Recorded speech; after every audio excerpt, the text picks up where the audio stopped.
Have you ever considered that PERIDEA, the graveyard where beings go to die, is actually a place of rebirth? If so, what does this rebirth entail? And at a more base question, what would you exactly be born again into? Are you shaped by the death of the Force essence of PERIDEA? Are you molded by the celestial powers that touch the planet? Does rebirth even entail a true death in the first place? These are all questions I pondered while watching Shin Hati grow across Season 1 of Ahsoka. Before we go on to theorize more about the path of Shin Hati, definitely like this video and subscribe if you haven't already. All of this truly helps the channel grow and continues to give me more unlimited power.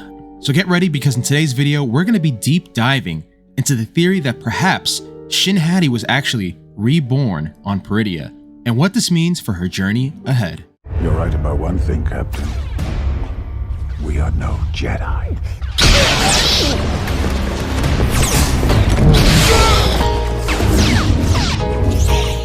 So what do we really know so far about Shin Hati?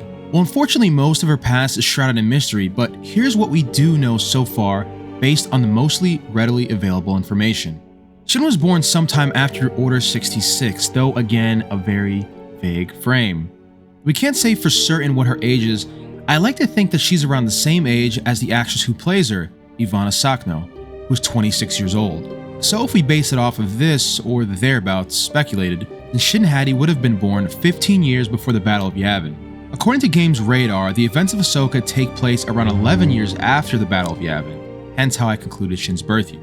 Interesting side note here, if Shin Hati was actually born in the year 15 BBY, it would make for a great coincidence, as that's also the same year that Grand Admiral Thrawn defects from the Chiss and successfully joins the Empire. Now after her birth, as we stated before, much of her past remains clouded, and this is a great foreshadowing for where her future is also going on PERIDEA. However, we do know for certain that Shin Hati is discovered by Baylan's Skoll at some point in time. What we also don't know, which is very important, is Baylan the father of Shin? This could make some sense, as Baylan hints at how he aspired to train her to be different from the quintessential Force user. No. He was trained as a Jedi. You, I trained to be something more.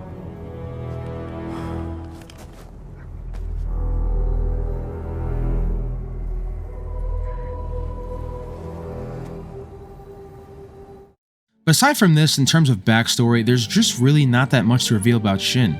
So to dig deeper, we have to go deeper into the character of Shin herself. And for this, we have to take a look at the inspiration, the Norse mythology, as the name Shin Hati contains the name Hati, who is also a wolf in Norse mythos. In Norse mythology, Hati is a wolf who plays a significant role in achieving Ragnarok, and is more commonly interpreted as the end of the world. The name actually literally means one who hates, or enemy. Where the mythos truly begins to give us hints at Shin's character, it comes when we look at their mission. In essence, the wolf Hati is in a relentless pursuit of the moon, and it's very relatable to Shin Hati's lust for power. However, I truly believe that there's something deeper here for Shin, for her arrival to PERIDEA at least. I think Shin Hati was fulfilling, or in the process of fulfilling, without even realizing, a prophecy of sorts. You see, in Norse mythology, Hati was to bring about the end times. However, when reading deeper into why exactly the wolf Hati wanted to do such a thing, the most common answers came back to Hati's role in the cosmic order and the predictions of Ragnarok.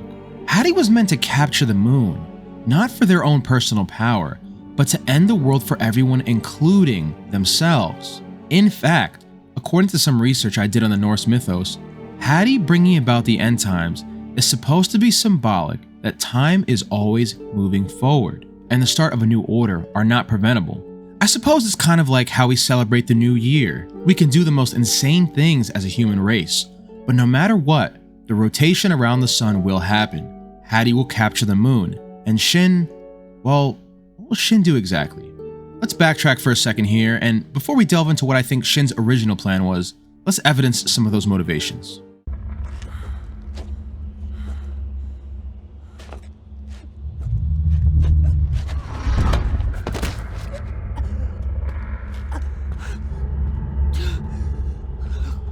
Shin, release her. Shin?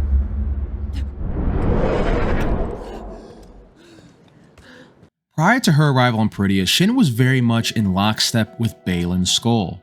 In fact, she essentially never questioned him. What she did know following Baylan is that in this pursuit with him, a greater power awaited them. One thing I was always super impressed by when it came to Shin Hati was that she always obeyed her master. Every command and every word was heeded, listened to, and executed regardless of what that task was. So again, it's important to remember how Shin perceived all of those commands before arriving on PERIDEA, because what happens next is sort of shocking to both Shin and was personally shocking to me, and I'm assuming many people in the audience. With this considered, I think Shin's original plan was very simple: follow Baylan's teachings and, more importantly, perform these tasks well. It was clear for some time Shin knew they were working towards a goal of power, and that the power was growing nearer and nearer. However, I think for Shin and her original plan, power is not clearly defined as it may have been for Baylan.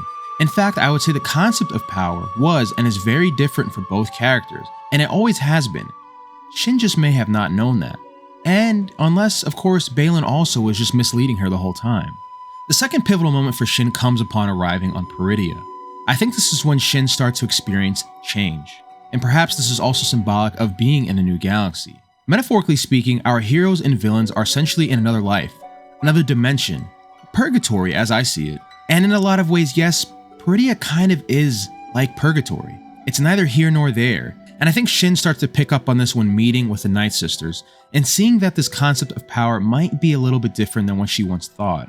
Here's a pivotal scene where Baylan hints more to Shin that the power he seeks for himself or themselves is a little different than what we originally thought. Won't our alliance with Thrawn finally bring us into power?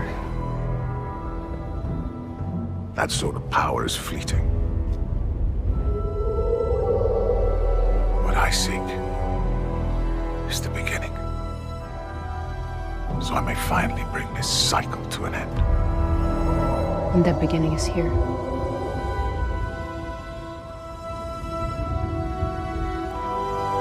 If the old stories are true. And this is where the pivotal moment is. This is where the change begins. Shin now finds herself in another galaxy with one way back, and that one way back is really her ticket to power through Thrawn. And Baylan's moving away from that pendant of power. The stark difference between Baylan and Shin as we see here is the power they seek, and this can trace back to the core concepts of the Norse mythos. Whereas Baylan seeks a power of possible deity, Shin seeks power of the moment. And her variant of attaining power involves playing into the cycle that Baylan seeks to break. But let's take this theory a little further. Where are the ultimate moments that Shin Hati breaks away from the concept of the Norse mythology, the one of the wolf Hati, or at least completely breaks away from the power that Baylan Skoll seeks? Well, it comes during this pivotal moment here. In Norse mythos, the wolf of Skoll and Hati are seemingly always working in a cyclical pattern. One chases the moon, the other the sun. However, here we see that Baylan is now departing on his own journey, though still possibly chasing these end times. For Shin though, Shin is effectively abandoned by Baylan, and she shares her disgust with the audience by the body language and facial language directed at Baylan in this scene. You won't help? Your ambition drives you in one direction. My path lies in another.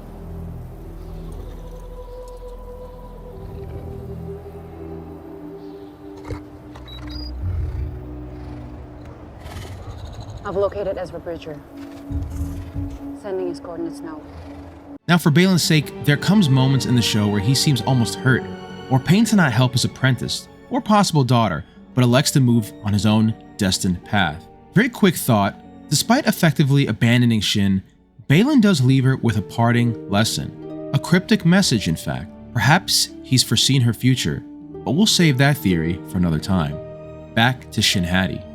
Now everything falls apart for Shin more or less, especially when she is defeated in a battle against Ahsoka, but also because Thrawn leaves the galaxy, all but completely abandoning Shin, probably as he perceived her as a threat to his power. And this is where she's in fact reborn, as mentioned in the title.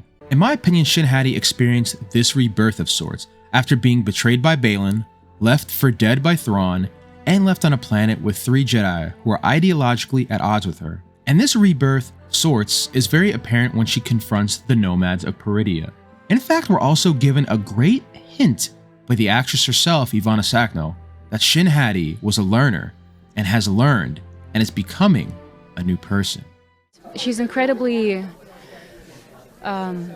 analytical, quite intense, and yeah, she's incredibly skilled in the lightsaber combat. But at the same time, throughout the journey, we slowly begin to see her recreate her history in order to make for a better future. So, and that is part of that spectrum. I can't say anything more. Dave, I'm sorry. Just cutting it this close, cutting it this close. I'm really just really cool. That line is becoming really thin. You said so much, and I don't think you're going to get in trouble. I hope. What motivates Shin? Well, we heard you were going to be here. Well, this is great. I think the unknown and the desire to understand. That's as much as I can say. That is as much as I can say. Yeah. It's, you will see if it's the desire for power or the desire to belong. What is so admirable about Shin is her conviction to keep going. In our very last scene of Shin Hati, we see her raise her saber, chin held high in defiance of all that has fallen apart, ready to take the lead of a legion and begin her quest to power. Where will her journey take her? What comes next for Shin? Can we go based off the Norse mythos? Could we go off in our own direction? Well, the truth is, at least through my understanding, both of these need to combine to make a fair theory at where Shin is going next. And for the first piece of good evidence, or the foundation, at least comes in the form of music that is often lended to Shin Hati during her appearances. As pointed out by fellow YouTuber Ashton Sharrett from the channel titled Share With Your Friends, it's very interesting to hear the similarity between Shin's theme and a theme played for the younglings in the Jedi Temple. Now listen closely to these little snippets. Really hear her theme stand out is whenever she's talking with Baylan, just kind of trying to probe and find her place in what's going on here. What is so cool about her theme is it has extreme similarity to the youngling theme that we hear in the prequels. We have those young sounding voices playing this theme. We have this collection of notes. A lot of brightness, very exploratory theme, but in a major tonality. Whereas Shin's theme, its exploratory nature is all in this minor tonality. Whenever her and Baylan split up, the young voices are not part of the orchestration here anymore. We hear brass instead. A characteristic that was super prevalent in Baylan's theme. It's like she's her own master now. She's on her own. While listening to this theme, we can hear the voices of a higher pitch, which very much sounds like a younger person, perhaps a child, or at the very least, the higher pitch conveys a youth. We hear both of these tonal futures in both tracks. Now, as Shin stands at the hill overlooking the nomads, we hear a similar theme in the background. But this time, the theme is absent those voices of youth. So for the purposes of this theory and in my humble opinion, this essentially confirms something very prevalent to me. Shin Hati is now on her own. Out from the shadows of her master Baylan's Skoll, or abandoned, Shin Hati is now in the light, by herself, forging her own future and making her own decisions. This is very relatable to us not only through music, but through our own life experiences. Think of it this way, for many people, childhood was a time of no responsibility. This allowed for that youthful imagination to run freely, but the moment we all stepped out into the real world and confronted the dangerous fears and responsibility of reality, the rose-colored glasses were taken off by life. So here, the same happens to Shin. And again, think about what I just said about the music and the change of her themes across the show. So now that it's confirmed to us through a little music theory and observation that Shin is truly embarking on her own journey, the rest is truly left up to us to theorize where she'll be going. I also humbly believe that this observation of music joins and blends with the Norse-inspired mythos, where now it's the time for Shin Hati to chase her moon, in other words, her goals. During one of her last conversations with Baylan on PERIDEA, it seems that Shin and Baylan use the concepts of an enemy is my friend. And it is within these off-screen moments that I believe the nomads strike a deal, perhaps an exchange of intel as to Ahsoka's whereabouts, but also the nomads know they don't want to cross the power of a saber again after what Sabine did to them. In that off-screen moment, I think this deal that is struck is fair to both sides, but it is probably understood that Baylan and Shin are their leaders now, or perhaps that Baylan and Shin are a part of the nomad prophecy, to be led by these beings with celestial power, as it's very possible that these beings have been living under the remnants and history of those ancient celestials. As such, for this theory, I do think that Shin, with her newfound missions, embarking on her own, in her perceived ascension to power, will lead the nomads, but to where, you may ask, or to what? A few things to consider. The only ship that can enact intergalactic travel is Gone with Thrawn.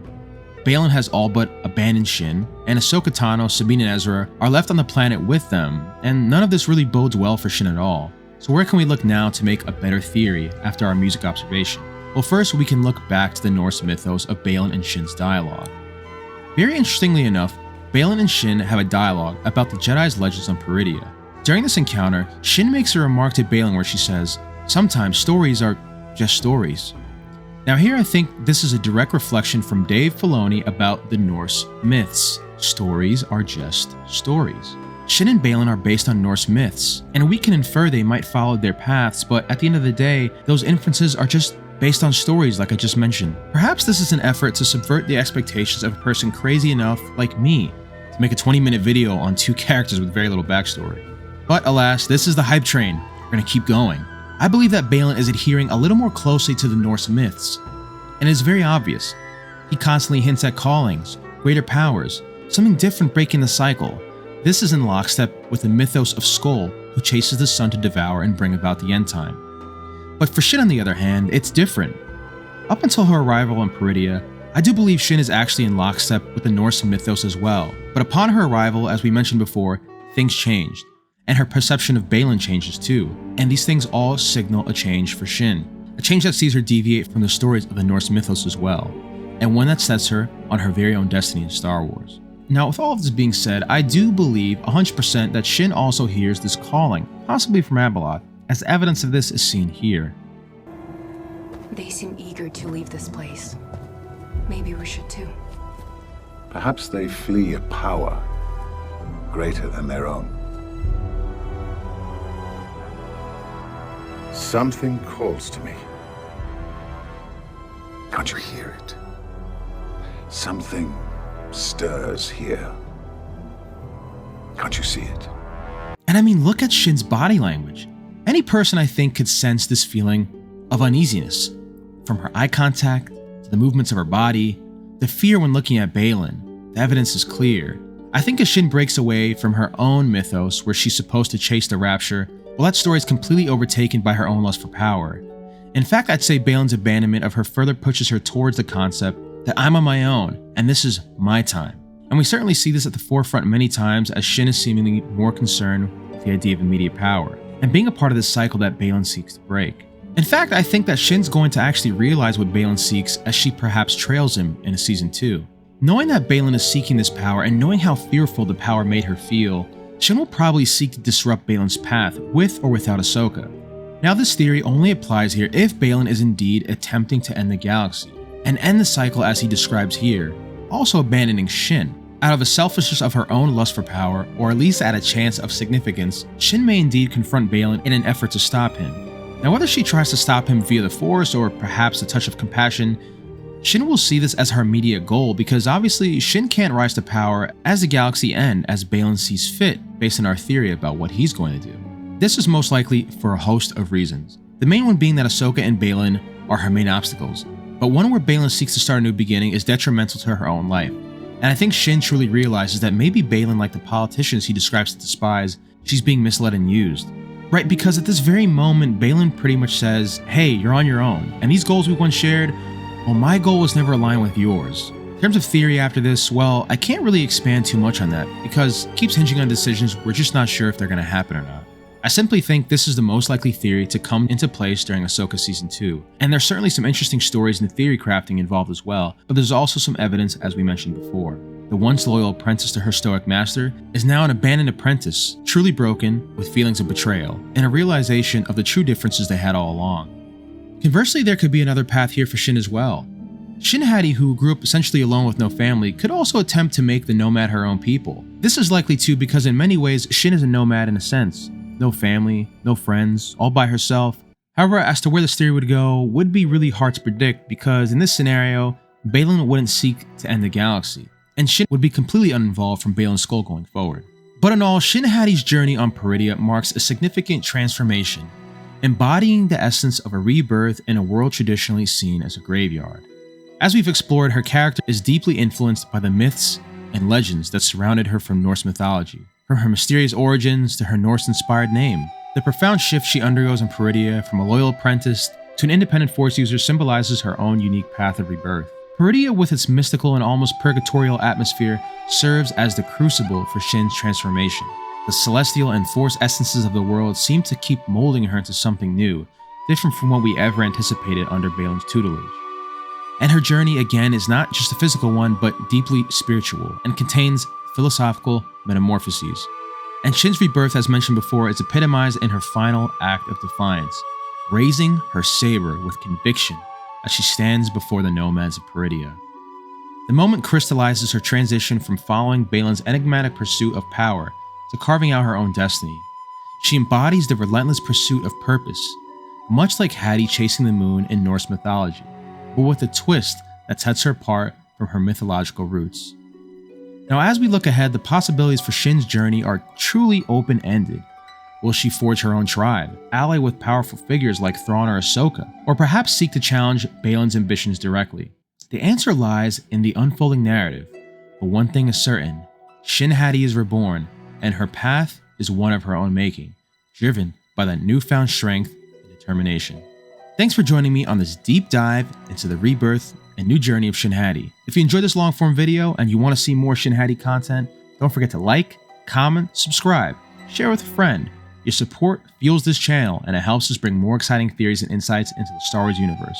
And until next time, everyone, may the Force be with you, always.